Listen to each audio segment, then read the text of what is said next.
On Fridays, the light came into the hollow room sideways, low and gold through the tall west windows, and laid itself across the old chairs like something poured.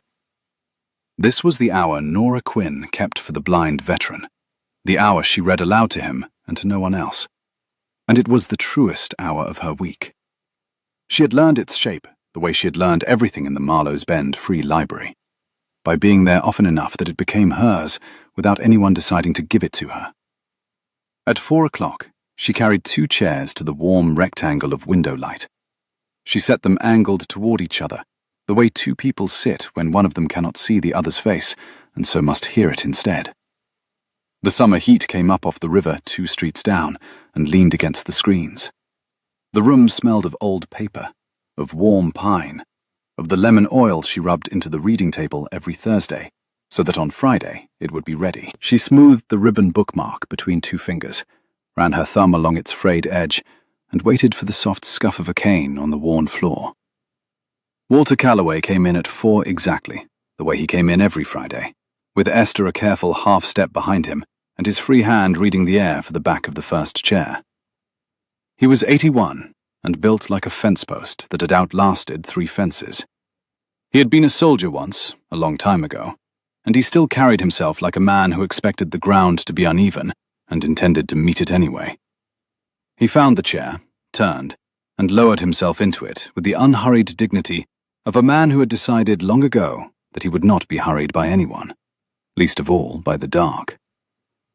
"You moved the chairs again," he said. It was not a question. He could feel the change in the room the way a sailor feels a change in the wind. "The sun moved," Nora said. "I follow the sun. You taught me that." "I taught you a great many useless things." He folded both hands over the head of his cane and tilted his face toward the window he could not see but could feel as warmth on his cheek. "Where did we leave the prisoner?"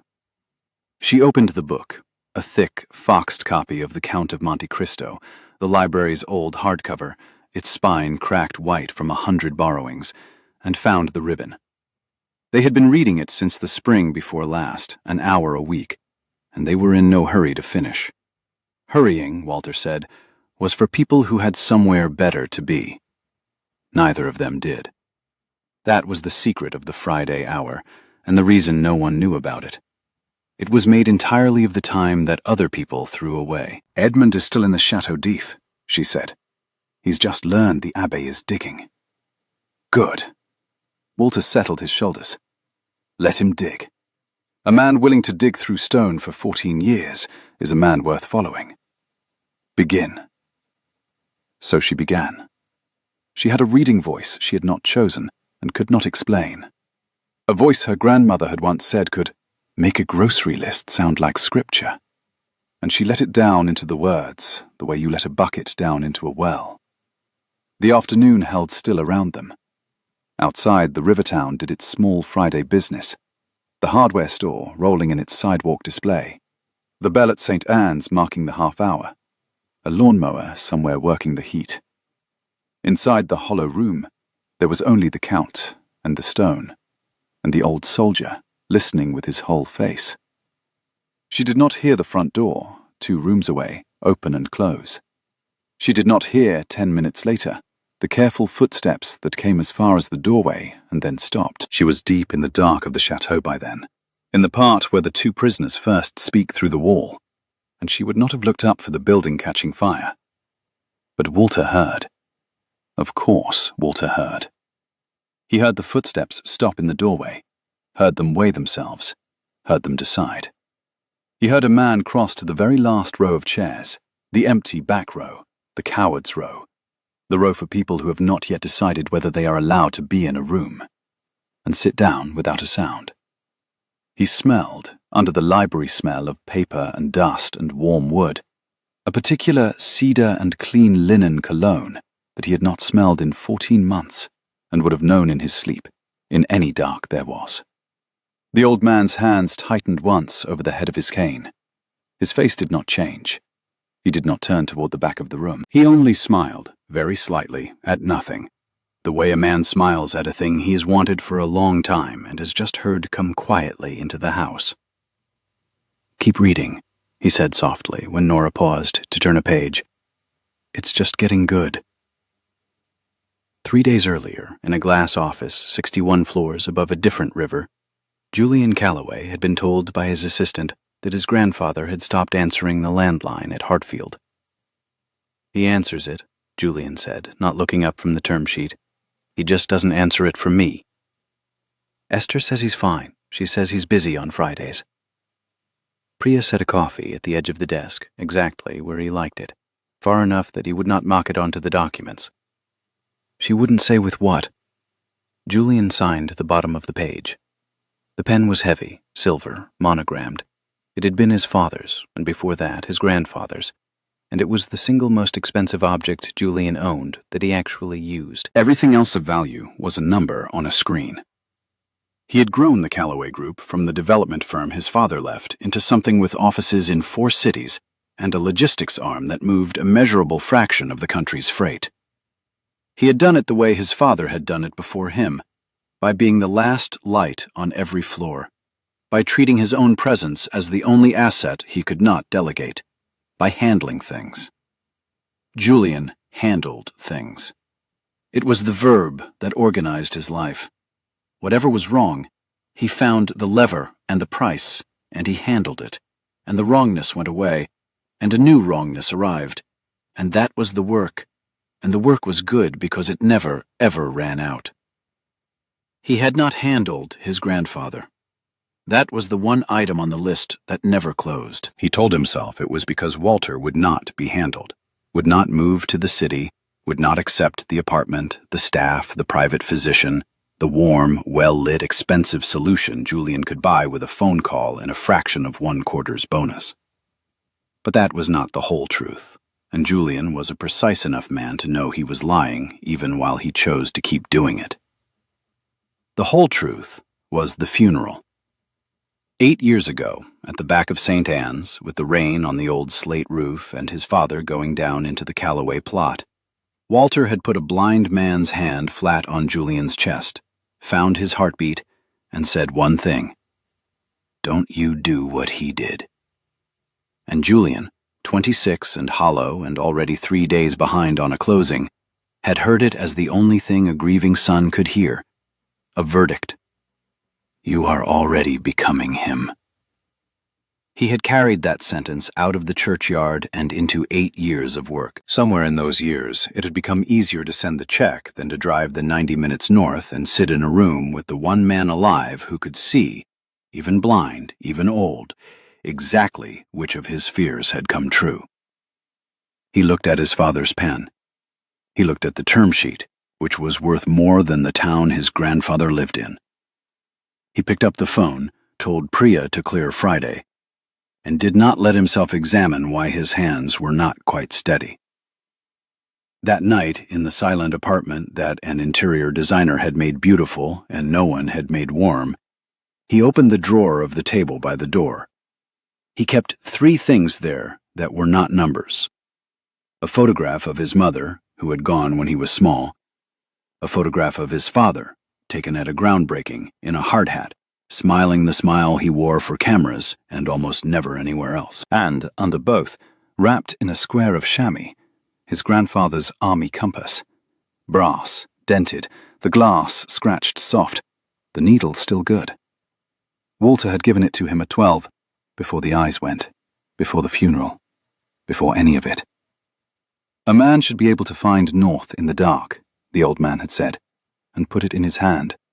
And Julian had carried it through prep school and college and 20 years of becoming rich, and he had not once, in all that time, taken it out to use it. He had not needed to find north. He had needed to find the next quarter, and the next, and there had never been a compass for that. He held it for a while in the lamplight, the brass warming in his palm, and he turned it until the needle swung and settled, the way it had been settling for 90 years, patient, pointing at a thing that did not move. North was, he noted with the part of his mind that could not stop noting things, almost exactly the direction of Hartfield. He wrapped it up and put it back, and did not sleep much, and in the morning he drove. He drove up himself, which he never did. The car was too quiet and too expensive for the cracked county roads, and he arrived at Hartfield in the heavy gold of a June afternoon to find the great stone house warm and shuttered and empty of his grandfather. Esther met him at the door with a dish towel over her shoulder and an expression that managed to be glad to see him and unsurprised that he had come unannounced, which was somehow worse than anger. "He's not here," she said. "It's Friday." "What's Friday?" "The library." She studied him. "You came all this way and you don't know about the library?" "Esther, what's at the library?" She considered him a long moment, the way the people who had worked for his family his whole life considered him now, as a man they had watched become rich and far away. And then she seemed to decide something in his favor. "Go and see," she said. "Marner's Bend Free Library. Don't make a fuss when you get there. Go in quiet and stand in the back." So he had gone, and he had stood in the back, and then he had not been able to stand, and had sat. That was how Julian Calloway, who had not been read aloud to since he was 9 years old, came to spend a summer Friday afternoon in the last row of a small-town library. He listened to a woman he had never met, read about a prisoner learning patience in the dark, while his grandfather sat in the gold light at the front of the room, smiling at nothing, more alive than Julian had seen him in a decade. He stayed until she closed the book at the end of the chapter and said, "Same time next week?" And Walter said, "If I'm spared," in the dry way that was not really about being spared at all. And the woman laughed, a real laugh, surprised out of her. Julian understood, with a strange lurch under his ribs, that this happened every week. This had been happening every week for over a year. While he had been signing his father's pen across the tops of documents, someone had been giving his grandfather the one thing he had stopped being able to ask anyone for. He left before she turned around. He told himself it was so as not to embarrass the old man. It was not. It was because his eyes had done something they had not done even at his father's grave, and he was not a man who let strangers watch him do it. He came back the next Friday. He told himself he would introduce himself this time, and he did not. He sat in the back and listened to Edmond Dantès go over the wall of the chateau in a shroud and be thrown into the sea, and he watched his grandfather's hands open slowly over the head of the cane, as if the old man himself were rising through cold water toward light. He left again before she turned around. It was the third Friday that undid him, and it undid him because of the heat. The library's air conditioning had given out sometime in the second week of June. Nora knew this, the way she knew all the building's small failures, intimately, and without budget to fix them. By 4 o'clock, the hollow room held the day's heat like a closed hand. She read anyway.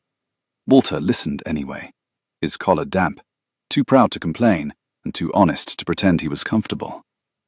In the back row, Julian Calloway watched a bead of sweat track down his 81-year-old grandfather's temple. The lever and price machine that ran his entire life simply took over, the way it always did, before the better part of him could get a word in. He stood up. The chair scraped. Nora stopped reading. She turned, and for the first time the man in the back row had a face. A good face, she would think later. Tied around the eyes, in a way that money usually ironed out. Wearing a summer-weight suit that probably cost more than the library's quarterly heating bill, he said, in the voice of a man closing a deal. "This room is unacceptable. I'll have the climate system replaced. I can have someone here Monday. I'll cover it. All of it. The building, if it needs it. Just tell me what it costs." The heat in the room did not change, but something else did. Walter Calloway turned his head toward the back row at last, and for one instant his dry old face showed something almost like grief.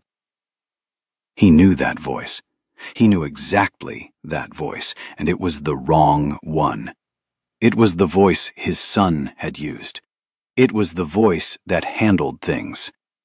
He had hoped, he had let himself hope for 3 Fridays, that the boy was coming back as a grandson and not as a check. Nora set the book down in her lap and looked at the stranger with the kind of steadiness she usually saved for people who tried to return a book they had clearly dropped in a bath. "It costs nothing," she said, "because it's not for sale. And we were in the middle of a chapter."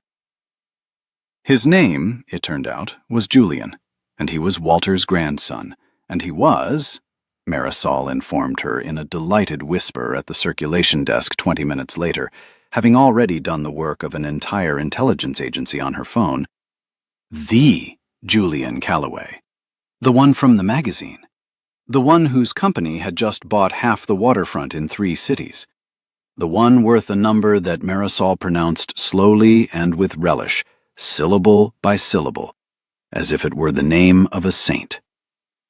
"You told him no," Marisol said, awed. "You told that man the room wasn't for sale.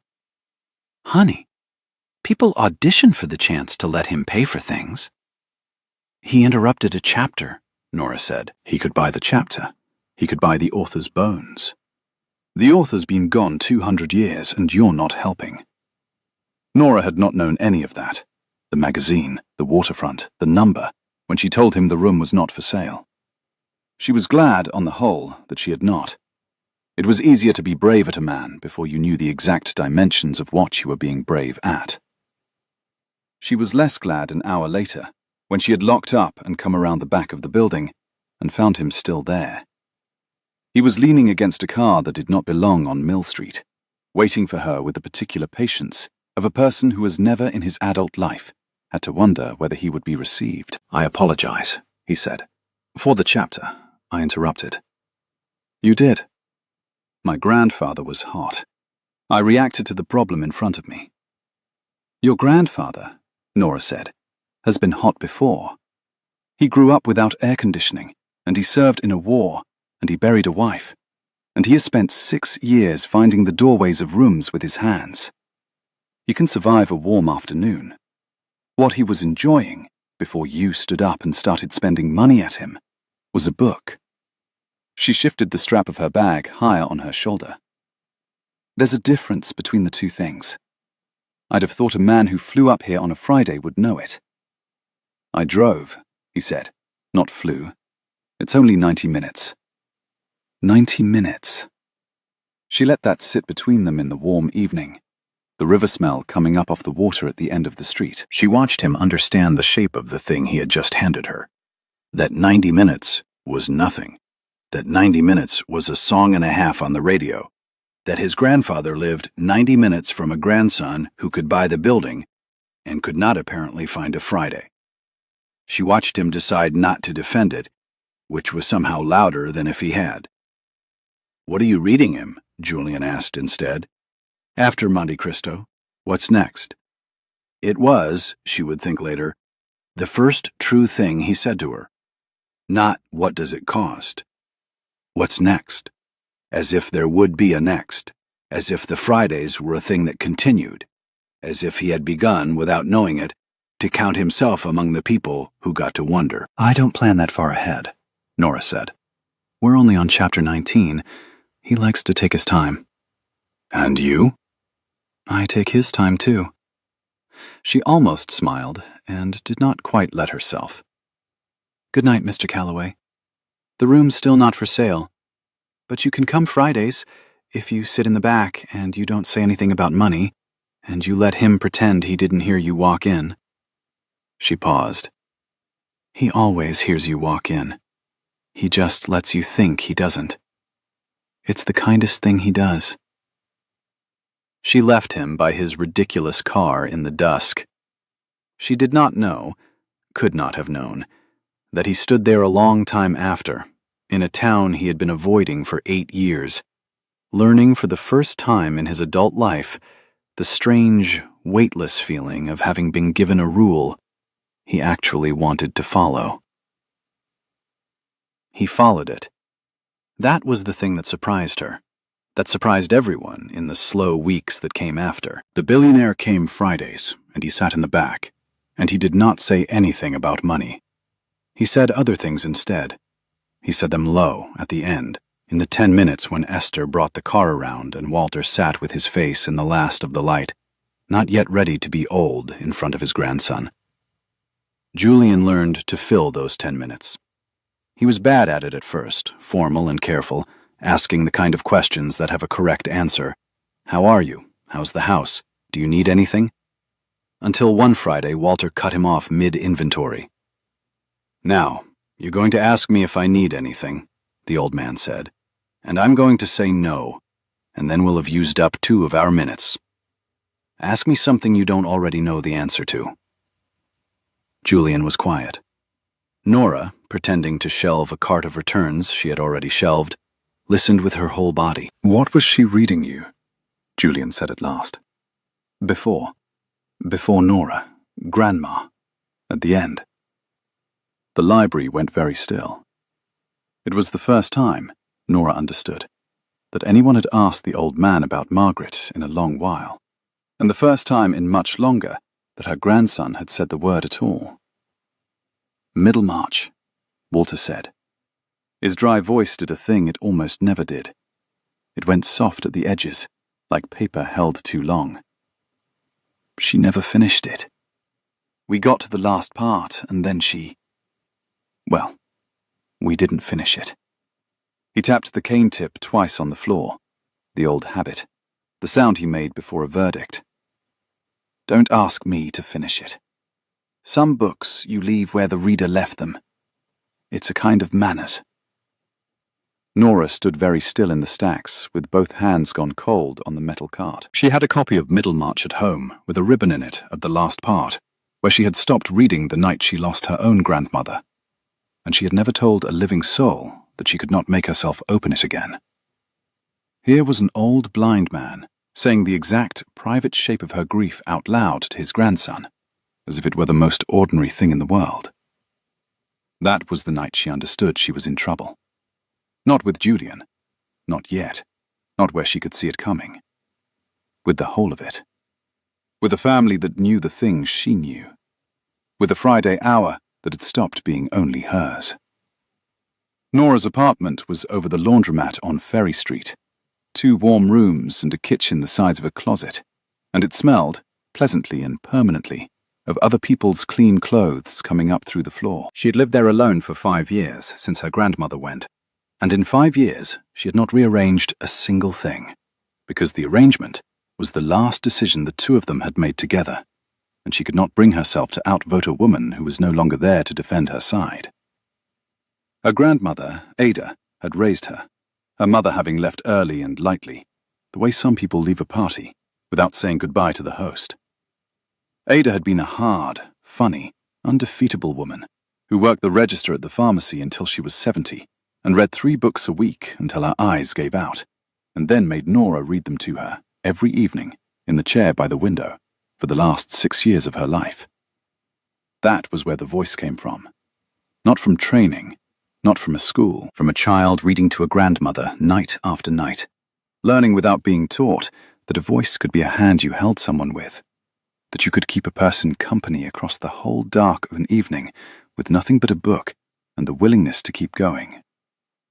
On the table by that same window now sat a copy of Middlemarch, a ribbon in it at the last part. Ada had loved Dorothea Brooke, who gave and married wrong and gave some more, who could not see her own worth for the size of her own giving.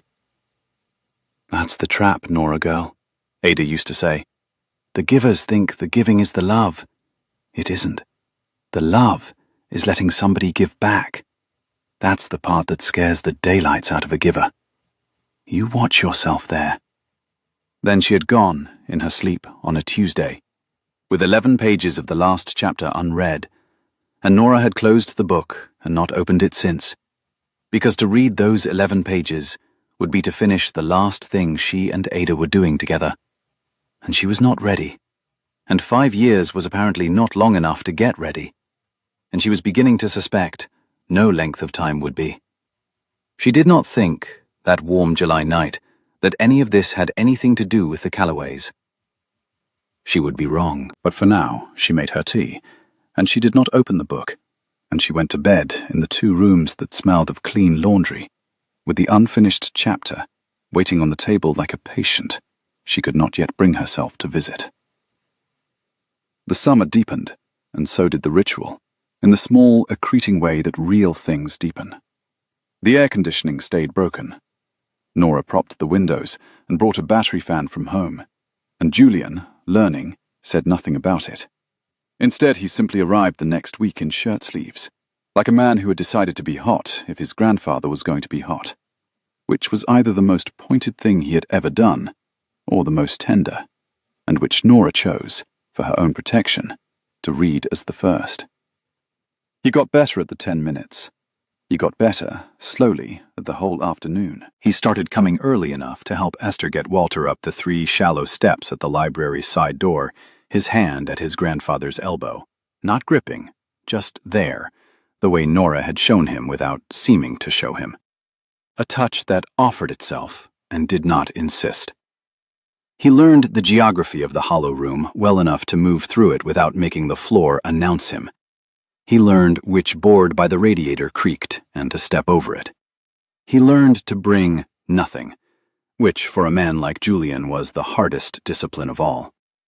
The urge to arrive with a solution in his hands was a physical thing, and he stood at the edge of it every Friday and did not step in. And he listened. That was the part Nora could not get used to. He sat in the back and listened to Edmond Dante become the Count, become rich beyond counting, become a man who used a fortune to arrange the lives of everyone who had wronged him. Reading it aloud week after week, Nora became aware that she was reading a story about a man who tried to fix the world with money, to a man who had spent his whole life doing exactly that. The man in the back row was hearing it too, and was, perhaps, the only person in the room who could not laugh at the irony, because it was sitting too close to the bone. "He thinks money is the same as justice," Julian said one Friday, in the 10 minutes, surprising her. "Dante's. He thinks if he arranges everything precisely enough, it'll come out fair." "And does it?" Nora asked. "No." He said it quietly. He was looking at his grandfather, who had tipped his face to the window. "It comes out arranged. That's not the same thing." He paused. Then he did something he had never done. He made a joke, a small, dry one, and it came out of him like a man surprised by his own hand. "I'd have told him that at the start. Could have saved him about 900 pages. Walter, who was supposed to be dozing in the warmth, said without opening his eyes, "Now, there he is. Took you long enough." Julian laughed, caught. Nora looked down at the book in her lap so that neither of them would see her face do the thing it was doing. A man who could not joke in June had just made a joke in July, and his grandfather had been waiting for it, and she had been let watch. It was a different Friday, an ordinary one, no storm, no scene, that taught Julian the thing about the room he could not have learned from the back. The fan had quit again, the real one this time, the motor finally gone, and the hollow room held the day's heat like a closed hand. Marisol had propped the side door for the cross breeze, and the breeze had brought in half the dust of the county and a wasp that had to be encouraged out with a returned book cart.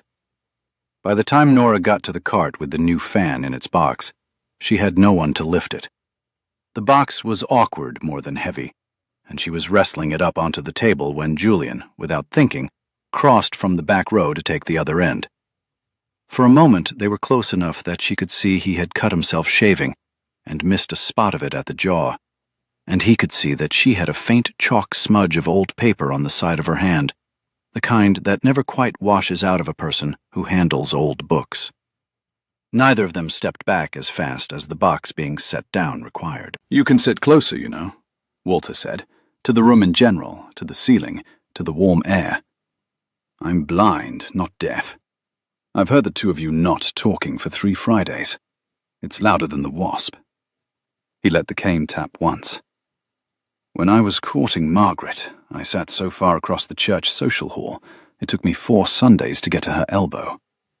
Don't be me. Life's short, and the punch was warm." "Grandfather," Julian said. "Don't grandfather me. Plug in the fan." Walter tipped his head toward where he knew Nora's voice lived. "And you, Read me the part where Edmund gets out. I've been patient through a great deal of prison, and I've earned the boat." Nora plugged in the fan and read the boat, and did not look at Julian for the whole chapter, which was its own kind of looking, and Walter, who could not see, knew it best of anyone in the room. When the hour was done, and Julian was folding the empty fan box flat with the unnecessary care of a man who needed his hands occupied, Nora said, low, "He shouldn't say things like that." "He's usually right, though," Julian said. "That's the trouble with him." He set the flattened box by the cart. "He was right about my father. He's been right about me for 8 years, mostly while I wasn't listening." He looked at her then, plainly, and the plainness was harder to stand than any of his grandfather's teasing. He might be right about the church social hall, too.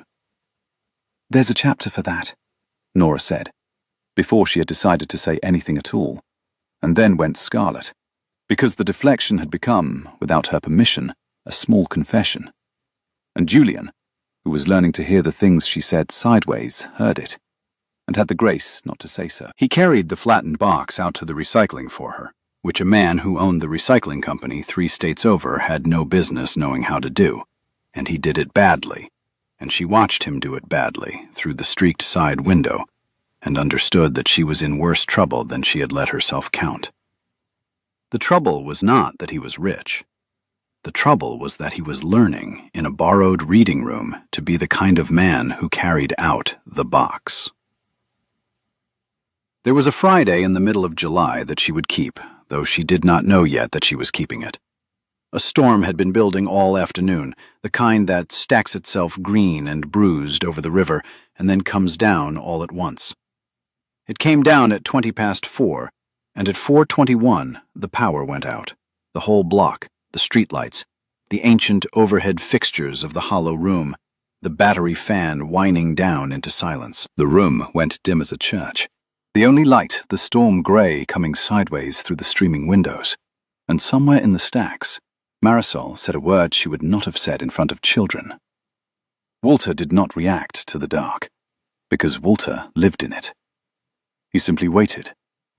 But Nora felt the old man's hand find the head of his cane and tighten, and she understood that for him, the change was not the light, but the sound, the rain drowning her voice, the thunder, the small panicked noises of a building that could not see either. She did not stop reading.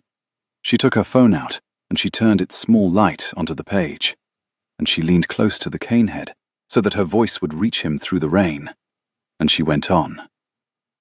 Edmund was in the smuggler's boat by then, just freed, just beginning to understand what 14 years had made of him.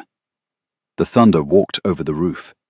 The rain came sideways, and Nora read on by the light of her phone, low and steady, close enough that the old man could feel her breath move the words, and she watched his hand ease, finger by finger, off the cane. In the back row, Julian did not move, and did not breathe. He had seen a great many impressive things bought and built. He had never once seen anyone simply refuse to let the dark win a room. Not with money, not with a generator, not with a single thing you could put on an invoice. Only with a voice, and the decision to keep using it. When the lights came back, 20 minutes later, blinking and humming, Nora finished her sentence before she looked up, the way she always did. Walter let out a long breath. "Now," he said, dry as ever, though his voice was not quite steady. "I've been in worse weather with worse company. Not much worse." He found Nora's wrist with one accurate hand and patted it once. "You'd have made a fine officer, girl. You don't quit a position just because you can't see the enemy." It was the highest thing he knew how to say, and she knew it, and she had to busy her hands with the ribbon to get through it. Across the room, in the back row, Julian Calloway sat with his own father's lesson coming apart quietly in his chest, that the most valuable thing in the room had just been given away for free, and that no amount of money he had ever moved had bought anything half so warm. The trouble that she could see coming arrived from the city in a black car on a Friday in late July, and its name was Vivian. Vivian Calloway ran the family foundation the way her brother ran the company, completely, precisely, and without ever quite looking up from the work to ask whether the work was the point. She was 38 and elegant in the way that costs money to maintain and more money to make look effortless. She came into the Marlowe's Bend Free Library at 4 o'clock on a Friday like an audit. She had heard, she explained to Nora at the circulation desk in a voice pitched to carry exactly as far as it needed to and no farther, that her brother had been spending a great deal of time up here. She had heard there was a young woman involved. She had come, she said, to understand the situation, and she said situation the way other people said infection. "There's no situation," Nora said. "I read to your grandfather on Fridays. Your brother sits in the back." "My grandfather is 81 and worth a considerable amount and increasingly alone," Vivian said. "And you are a librarian who has somehow become a fixture in his week. Now my brother, who has not taken a Friday off in 8 years, is driving 90 minutes each way to sit in your reading room. You'll forgive me if I'd like to know what it is you're after. People are usually after something. It saves time to ask." It was, Nora thought, a remarkably efficient cruelty, and it was delivered without any apparent pleasure, which made it worse. Vivian was not enjoying this. Vivian was simply doing a task, protecting an asset, the way you put a fence around something valuable and unattended. Nora recognized the logic. She had spent her whole life being the person who was useful around the edges of other people's families, the one who showed up and read and helped and was loved in the soft, unformal way you love the help. She knew exactly how easy it was for a family to decide that such a person must be, after something. Because the alternative, that she did it for the reason she did it, which had no price and no angle and was simply the truest thing in her small life, was harder for some people to believe than theft. "I'm not after anything," Nora said. "I had a grandmother. I read to her. Then she was gone, and I had a voice trained to read to someone and no one to read to. One Friday a blind man came into my library and couldn't see the spines, and I offered." She kept her own voice level. "That's the whole situation, Miss Calloway. You're welcome to fence it if you like, but it's not worth anything, so there's nothing to take." Vivian looked at her a long moment, and something flickered. Not agreement, not yet, but the first hairline doubt of a person who has come prepared for one kind of opponent and met a different kind. Then she gathered it up, smoothed it away, and said, "We'll see." She went to collect her grandfather, who greeted her with a dry, "Now, the cavalry." And even Vivian's careful mouth did something it had not given it permission to do. What Nora did not yet know was that Vivian had not only come to look, she had come with a plan, and the plan was, in its way, an act of love. That was the thing about the Calloways she would only understand later. All of them, every one, expressed love as management, as provision, as the arranging of safety around a person, whether or not the person wanted to be arranged. The plan was a place called Brightwater. It was a residence. Vivian would not have called it a facility. The word was beneath the brochure. 90 minutes south, near the city, near family. It had a private library, a staff reader on call, climate control that worked, and a medical wing Walter did not need, and that was, the brochure implied, only prudent at his age. Vivian had toured it. Vivian had reserved a suite. Vivian had decided, with the cold tenderness that ran in all of them, that the right thing to do with an 81-year-old blind man who lived alone in a drafty stone house 90 minutes from anyone was to bring him somewhere safe, somewhere managed, somewhere they could finally stop worrying. And the Friday hour did not survive a 90-minute move. That was the part. That was the quiet violence of it. The part Vivian did not even see, because she was looking at the medical wing and not at the gold light in the hollow room. To make Walter safe, you had to take him from the one place where, once a week, he was not old, not blind, not a worry, not an asset, where he was only a man in good light, following a prisoner through the dark, in no hurry at all. Nora found out the way you find out the important things. Sideways, from Esther, who told her at the side door in a low voice with her hands twisting the dish towel. "There's a place. They want to move him." Vivian's signed papers. Julian's paying. Julian's paying. Nora went to Hartfield that evening. She had never been. She drove the county road in the long summer dusk with her heart going like something trapped.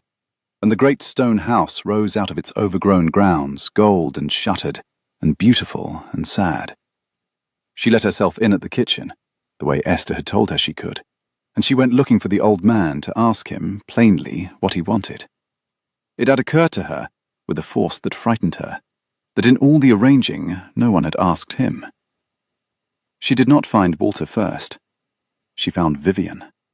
She found Vivian alone in the study, in the blue dark, standing at the bookshelf with her back to the door.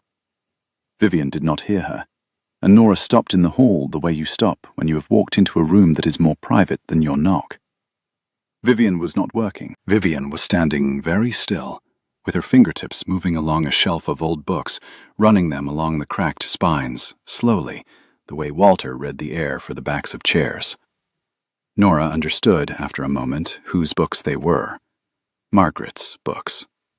The ones she had read aloud before. And Vivian Calloway, who managed love and fenced assets and pronounced the word situation like a diagnosis, stood with her hand on her grandmother's books in the dark and let her shoulders do, for one unwitnessed moment, the thing that grief does to shoulders. Nora stepped back.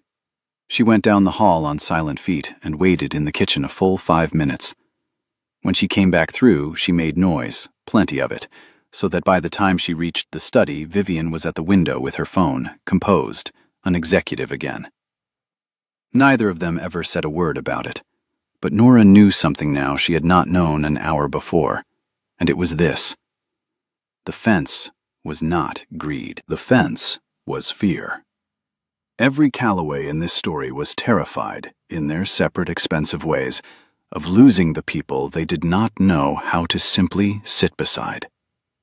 It did not make Vivian right, but it made her a person, and that turned out to be the harder thing to forgive. Because you can fight a villain clean, and you cannot fight a frightened person clean at all. The confrontation came 2 Fridays later, and it did not come at a gala where Nora would have been a fish on a marble floor. It came at the library, on her own ground, in the warm, hollow room after the chapter, and it came because Walter, who heard everything, had finally said the thing out loud. He said it to all 3 of them, to Nora reading, to Julian in the back, to Vivian, who had come to discuss the transition.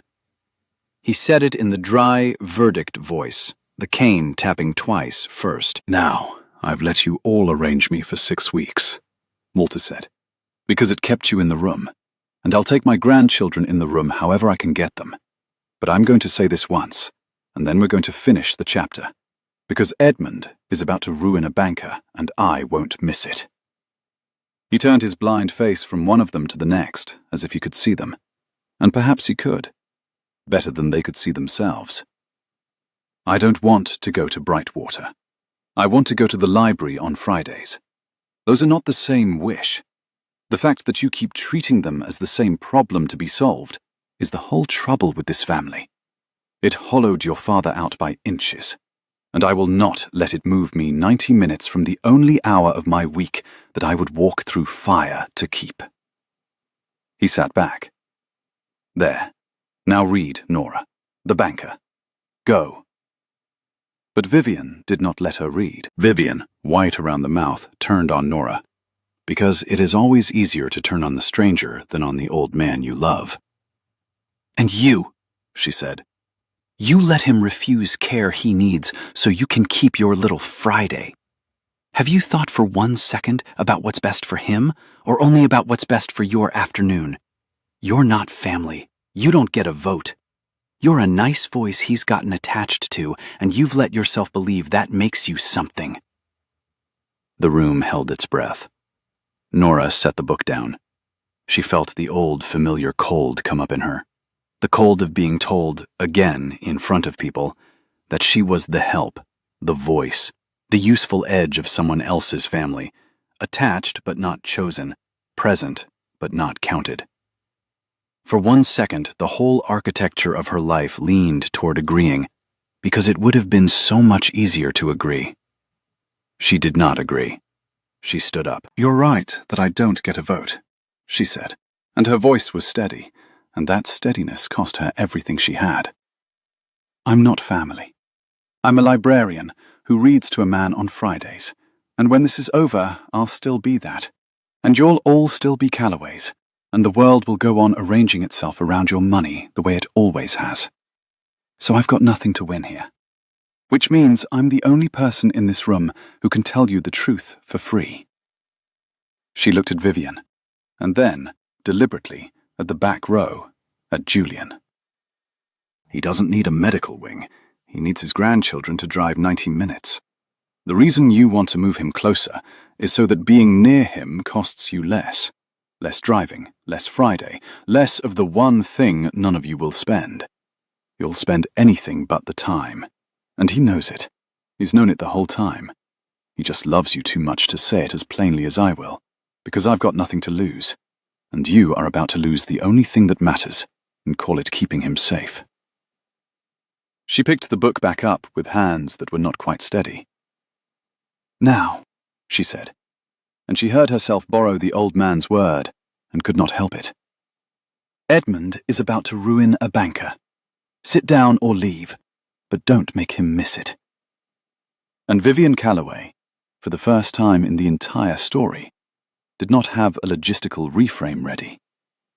She sat down. She sat down in the back row, next to her brother, 2 grown Callaways in the cowards row, and Nora read them the chapter, and somewhere in the middle of it Walter began, very quietly, to smile.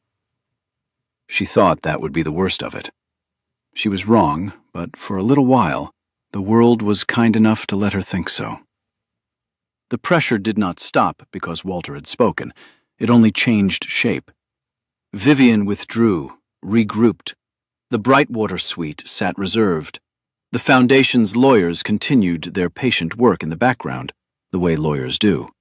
And the town, which had begun to notice that the Julian Calloway came up the river road on Fridays, began to talk. A reporter from a city paper called the library and asked Nora in a bright, false voice whether it was true she was involved with the developer, and what she thought of the waterfront protests downstate, and whether Mr. Calloway had made any gifts to the institution. Nora said the library was always grateful for support, and hung up and sat with her hand flat on the desk for a while. Marisol watched her do it. "You know what that was," Marisol said. "That was the part where you stop being a person and start being an angle. I've seen it on the television. It happens to anybody who stands too close to that kind of money." She popped a cough drop. "You want my advice? You marry him quick, before the angle eats you. Or you run. Middle's the worst place to stand." "I'm not standing anywhere," Nora said. Said Marisol, in the exact dry register of a woman who had been right about everything since 1994. "You keep telling yourself that, and I'll keep ordering more of these books he keeps quietly paying the late fees on. You think I don't see the account? Somebody's been clearing this library's invoices for a month. No name, just gone." She raised an eyebrow. "Now who do we know likes to fix a thing without being thanked for it?" Nora did not have an answer for that, and the not having sat in her stomach like a stone for the rest of the day. She told herself Marisol had it wrong. She told herself a great many things all summer in the warm evenings, and most of them were the kind of thing you tell yourself so that you can keep walking toward the good light a little longer before it goes. There was a week after the confrontation that Nora would keep for the rest of her life the way you keep one perfect photograph in a drawer. The heat broke into the soft gold weather of high summer, the kind of week where the evenings go on forever and the fireflies come up out of the long grass at Hartfield, like the lawn is remembering stars. Walter, emboldened, declared that the Friday reading would, for 1 week only, move to his own terrace. "I want to be read to in my own house before I'm gone, and don't any of you make a thing of the word. I'm using it for effect." So Nora came to Hartfield on a Friday evening with the library copy of Monte Cristo. Esther brought out a pitcher of iced tea, sweating in the dusk. Julian was there in shirt sleeves, with his sleeves rolled. Vivian was there too, quieter now, watching her grandfather with a new and uncertain softness. And Nora read to all of them on the warm stone terrace while the light went down the river and the fireflies came up. It was, for one evening, exactly the thing it looked like. Not the help and the family, not the asset and the heirs, Just people, in good light, in no hurry. There was iced tea, and there was a plate of Esther's lemon shortbread, and there was the smell of cut grass and warm stone and the river going by. And there was a moment.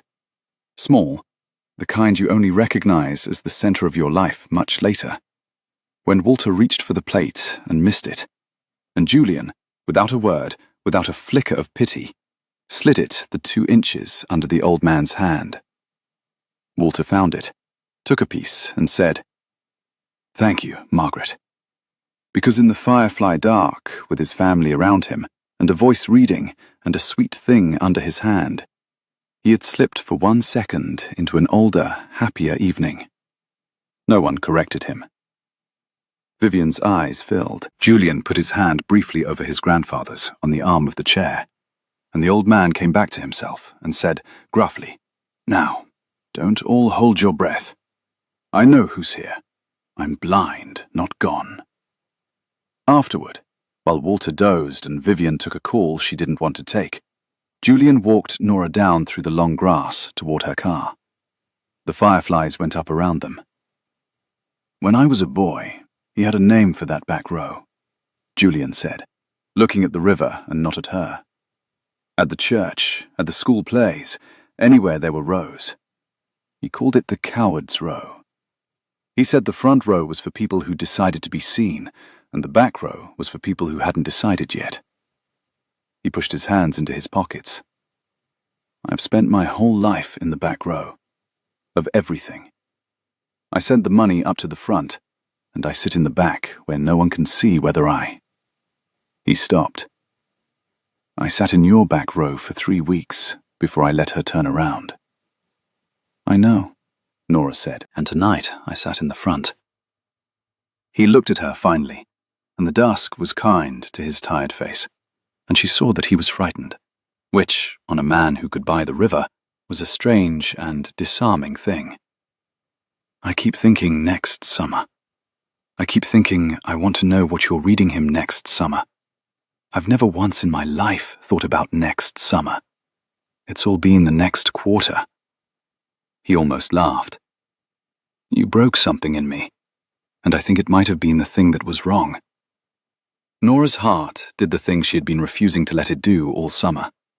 She stood in the long grass with the fireflies coming up and the great house gold behind them, and a man worth a number Marisol pronounced like a saint's name looked at her as if she were the front row. For 1 whole minute she let herself believe it. Let herself be, not the useful voice, not the help, not the attached but not chosen edge of someone's family, but the chosen thing. The front row. The next summer. "There's a chapter for that," she said, because she did not have the courage for the true sentence yet. He laughed, and the inside joke of it, there's a chapter for that, her deflection, her hiding place, become by now a thing he loved, sat warm between them in the dark. And she thought, this is the thing I am about to lose. She did not know she was right, but some animal part of her, the part raised to know the good light never lasted, the part that had stopped reading Middlemarch at the last chapter, had already braced. It came apart the following week, and it came apart over money, the way Vivian had warned her it would. Except that it was not Nora who had been after something. It was Julian. It had been Julian the whole time, and the terrible thing was that he had done it out of love. She found the papers by accident, Vivian showed her. Nora would spend a long time afterward trying to decide whether Vivian had done it cruelly or kindly, and would finally conclude, in the way she was learning to conclude things about this family, that Vivian had done it because she genuinely thought Nora deserved to know, and that the kindness and the cruelty had been, as usual with the Callaways, the same gesture. Julian had bought the library. Not threatened it, not strong-armed it, saved it, in the language of the documents, quietly, weeks ago, through a foundation vehicle so that no one would know. He had cleared the mortgage the town had been failing to carry. He had endowed the building in perpetuity. He had, it turned out, been the invisible hand clearing the late fee account Marisol kept noticing. And, here was the place Nora's whole heart went through the floor, he had structured a fund, a generous, careful, lawyerly fund for continued literacy and companionship programming with a line item. An actual line item with an actual annual figure for the reading associate. For her. He had, weeks ago, in the silence of his own competent love, looked at the truest, unpriced thing in her small life and assigned it a salary and filed it, and not told her, the way he did everything, by handling it. She read the line item 3 times. Reading associate. A number beside it. A number beside the Friday hour. A number beside the thing she had told Vivian had no price because it was the only thing she owned that no one could buy. The old voice in her, the one she had spent her whole life arguing with and losing to, stood up and spoke very clearly. There, you see. You were a line item the whole time. You were never the front row. You were a program he funded, a service he arranged, a useful voice he assigned a salary, the way he assigns a salary to everyone who is good at handling something he doesn't want to handle himself. He didn't choose you. He budgeted you. Maybe he had only ever been arranging her, the way he arranged the climate system and the mortgage and his grandfather's safety, fitting her into the warm, well-managed life he could buy. Maybe she had been a line in a budget since the 3rd Friday, and the fireflies and the next summer and the front row had all been the feeling of being efficiently, generously, lovingly handled. The thought went into her like cold water into a well, and it went all the way down. She did not rage at him. That was the thing she understood even then, even in the worst of it, that rage would have been hope, that demanding an explanation would have been a door left open, and she did not have a door left open in her. Only the old certainty, closing like a hand. She left him a message, 2 sentences, level and final.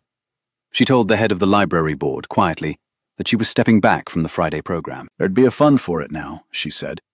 The board could hire the reading associate the foundation had so generously provided for. She was sure they'd find someone with a good voice. Then she went home, and she did not open Middlemarch, and she sat in the dark of her small apartment with the unfinished book on the table, and understood that she had been right all along, and that being right was the loneliest thing there was.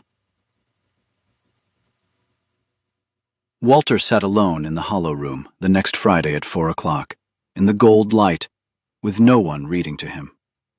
He waited, and no one came, and the silence in that room was the loudest thing that had happened in this story.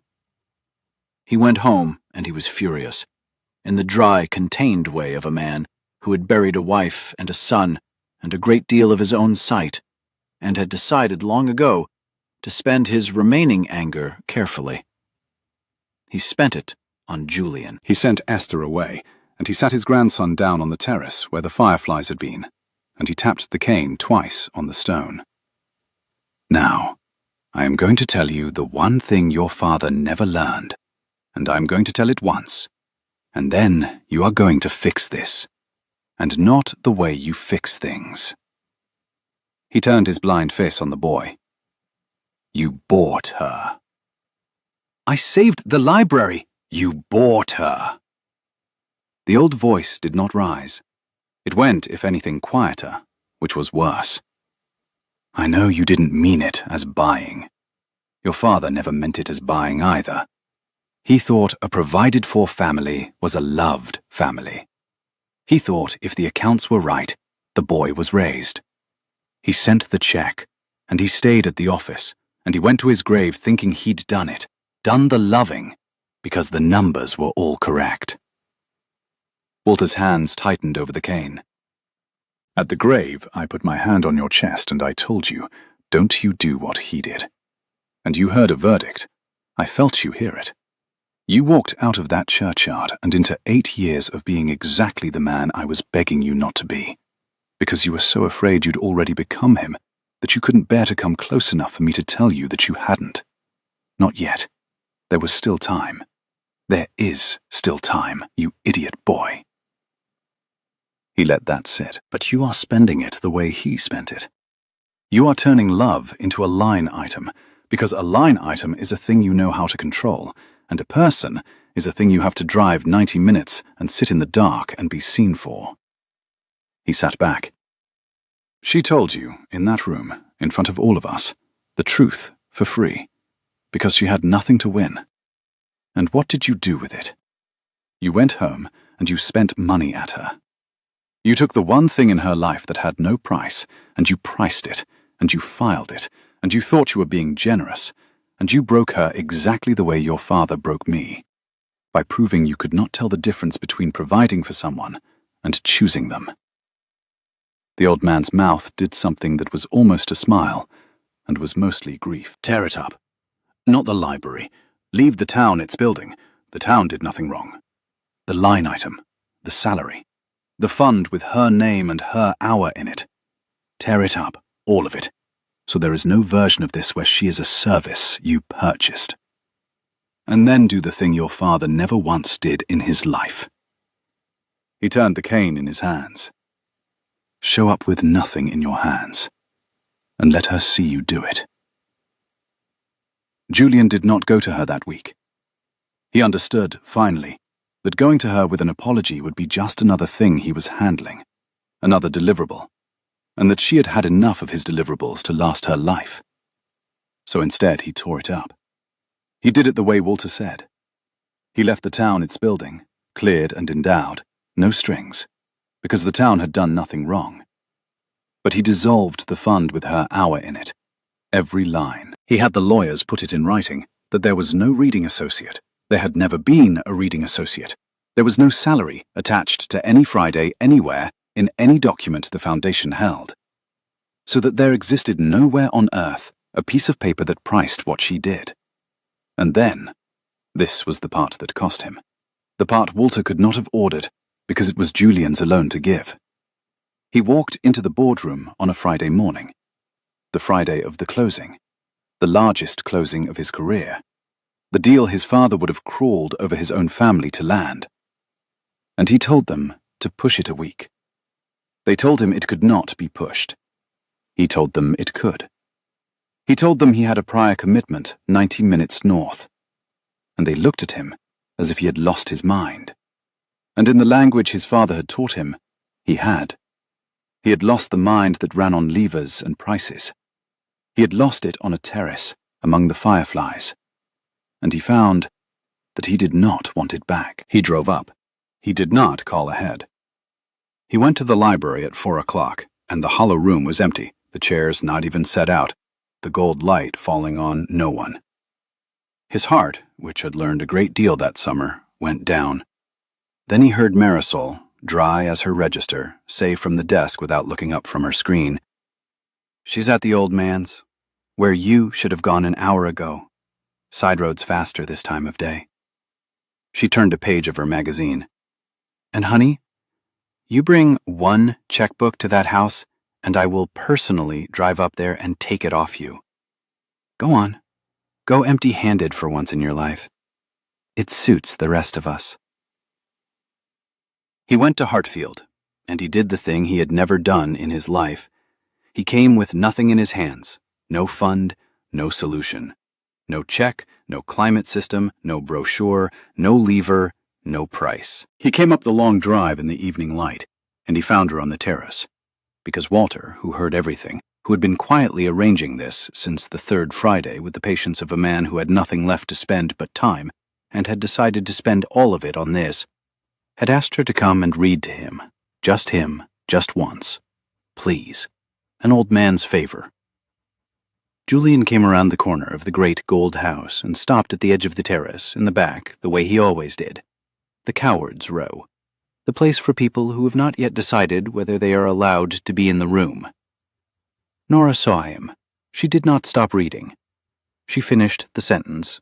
Edmund, of course, the Count, choosing at the very end of his 900 pages between vengeance and mercy, and choosing, barely, the better thing. Then she set the book down in her lap and looked at the man in the back of the terrace with the cold thing still up in her, because the cold thing did not go just because the firefly light was kind. I didn't bring anything, Julian said. I can see that. I tore it up, the fund, the line. There's no document anywhere that has a number next to you. I made them prove it to me. There's the building, which is the town's, free and clear, and that's all. Nothing with your name in it, nothing with your hour in it, nothing that prices it. He stayed in the back. He did not come closer. He had learned, finally, not to insist. I'm not here to fix it. I don't have anything to fix it with. I gave all of that away on purpose. I'm just here. He took a breath that shook. I pushed the closing, the big one. My father would have sold all of us to land it, and I pushed it a week to drive up here and stand in your back row with nothing in my hands, because my grandfather told me that's the one thing my father never once did. And I am so tired of being the thing I was afraid of. His voice cracked, finally, the deal-closing voice gone entirely. I didn't budget you. I know what the paper said. But I didn't choose you the way I choose things. I chose you the way he chose her. The way you choose a person you'd drive 90 minutes into the dark for and sit in the back of the room just to hear. I only know how to say it in the wrong language.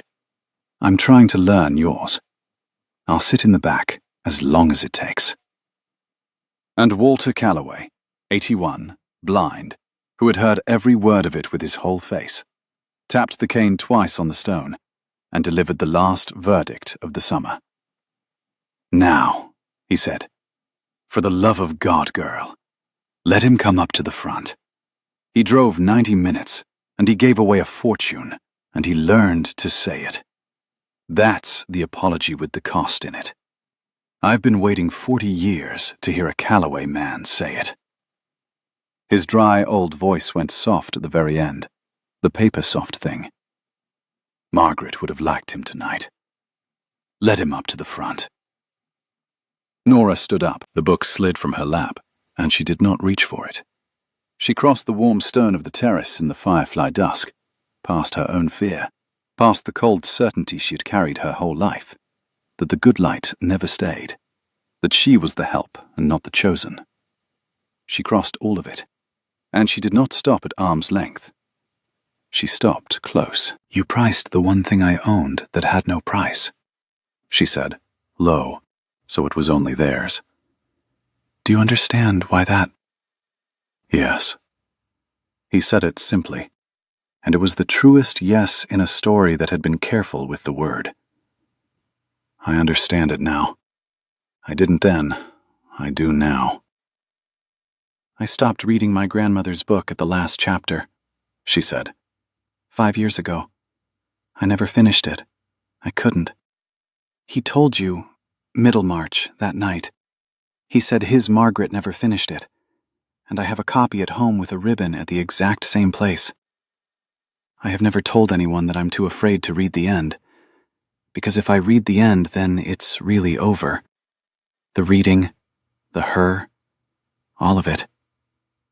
She was crying now, plainly, without hiding it, which she never did. I am so tired of leaving books at the last chapter, because I'm afraid of the part where it's over. I left this one at the last chapter too.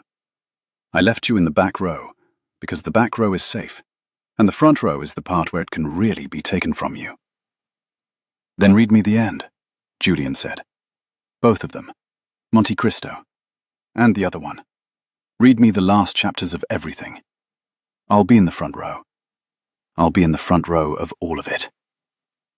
He lifted his hand, slowly, the way she had taught him to touch his grandfather's elbow, offering, not insisting. And she met it, and his hand closed warm around her cold one in the firefly dark. Next summer, he said. I want to know what we're reading next summer. I've never wanted to know what happens next in my life before. I want to know what happens next. There's a chapter for that, she said, helpless, laughing through the crying, the inside joke gone now into the open, where he could love it in the light. I'm counting on it, he said. And Walter, from his chair, dry to the last, now will somebody pour me more tea and let the old blind man take credit? I arranged the whole thing. Don't either of you tell Vivian, she'll want a line item. Vivian came around. That, too, was paced like the slow, true things, and it took its own 3 steps. She came to the terrace later that summer, and she did not come to manage.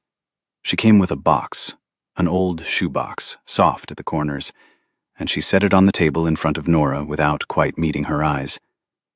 Inside it were Margaret's books, the ones from the study shelf, the ones Vivian's fingers had been reading in the dark. Among them, marked with a thin grosgrain ribbon at the last part, was a copy of Middlemarch, in which a fine, slanted hand had underlined whole passages in pencil. She annotated everything, Vivian said. Her voice was not steady, and she let it not be, which, for Vivian, was the apology and the cost both at once. Grandmother, she wrote in the margins. I used to think it was a sin writing in books. She pressed her lips together. I was wrong about you. I want that on the record since I put the other thing on the record so loudly, in front of everyone, in your own room. I told you that you weren't family and you didn't get a vote. She finally looked up. I was protecting an asset. He's not an asset. He's my grandfather, and I was about to move him 90 minutes from the 1 hour he loves, so that loving him would cost me less driving. Exactly the way you said, in front of everyone, for free. She pushed the box an inch closer. Read her marginalia to him. He's never heard it. She wrote it after he lost his sight, and she never told him she'd been writing back to the books all those years. He should hear her voice in the margins. You're the one with the voice for it. Nora put her hand on the soft old lid of the box, and could not speak. Vivian, mercifully, stood up and went to refill the tea, so that neither of them had to do the thing their faces were doing in front of the other, which was, after all, the most Callaway form of grace there was. The autumn that came after was easy in the way that earned things are easy, and the Friday hour went on and grew, and changed everyone who sat inside it. Julian did not go back to being the last light on every floor.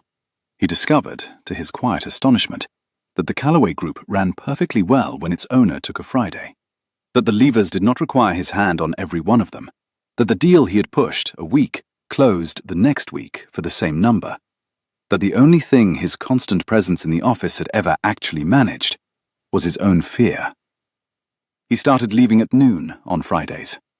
He started, by October, leaving at noon on a few other days too, and driving up the river road just to sit on the terrace and be no use to anyone. He learned to cook 2 things badly and 1 thing well.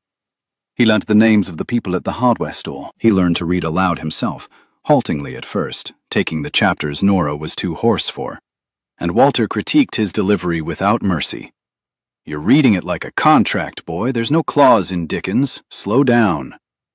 Until one Sunday, Julian read a whole chapter, and the old man said nothing at all, which, from Walter, was a standing ovation. And Nora stopped being the help. That was the slowest change and the deepest. It did not happen because Julian declared it, or because Vivian apologized, or because the line item was torn up, though all of those things made the ground for it. It happened because, week by week, in the good light, she let herself be looked at while she wanted something, let herself sit in the front row of her own life, and discovered, that the light did not go out when she did. That the worst thing she had always known about the world, the thing that had kept her at the back of every room, was simply not true. People stayed. This one stayed. They all, in their clumsy, provided-for way, stayed. So this is how it ends, which is to say, this is how it keeps going because the good stories don't end. They just get to the part where you can finally bear to read on. It is a Friday in the last gold of the summer that came round again, a full year on, the fireflies not yet gone, and the hollow room is full for once. Nora gave up keeping it private the day she understood that the thing she had been guarding was not the room, but her own fear of being seen wanting something. Now there are neighbors, and a few children cross-legged on the floor, and Esther in the second row with her knitting, and the late afternoon light coming gold and sideways the way it always has. Walter sits in the front row now, in the best of the light, his face tipped to the warmth, his hands folded over the head of his cane. Beside him sits Vivian, who drives up most Fridays and has stopped calling it a transition. And beside her sits Julian, in shirt sleeves, his father's pen left in a drawer in the city where it belongs, his watch turned face down on his knee out of an old habit he is letting go of slowly, a Friday at a time. Julian, who pushed the closing and then pushed the next one, who has discovered that the company runs perfectly well when its owner takes a Friday, who sits now, every week, in the front row of his own life. The back row is empty. Nobody in this family sits there anymore. Nora opens the book. It is not Monte Cristo.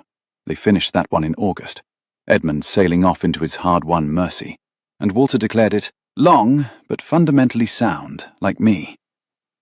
It is the other one tonight, the one with the fine pencil in the margins and the ribbon at the last part. She has read everything up to the last chapter, aloud, all summer, working back toward the place she could not go 5 years ago. Tonight she has reached it, and her hands are steady, and her grandmother's underlinings are waiting in the margins, like a voice that has been holding a place. Beside them, in a different hand, in a thicker pencil, are the small notes Margaret left. And so two women who loved the same kinds of books will read this last chapter together, through Nora's voice, to an old soldier who could not see either of them, and loved them both. The last chapter, she says, to the old man in the front row, to the family in the good light, to the man who learned to sit in the front and to count on next summer. We're at the last chapter. Now, says Walter Calloway, gently, his dry voice gone soft at the edges in the firefly dusk.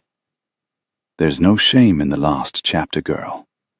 The shame's in stopping before it. Go on. We're all here. He finds her wrist with one accurate hand and pats it once. Read us the end. And she does, in the gold light, with everyone she loves in the room and no one in the back row, and the summer holding still around them in no hurry at all.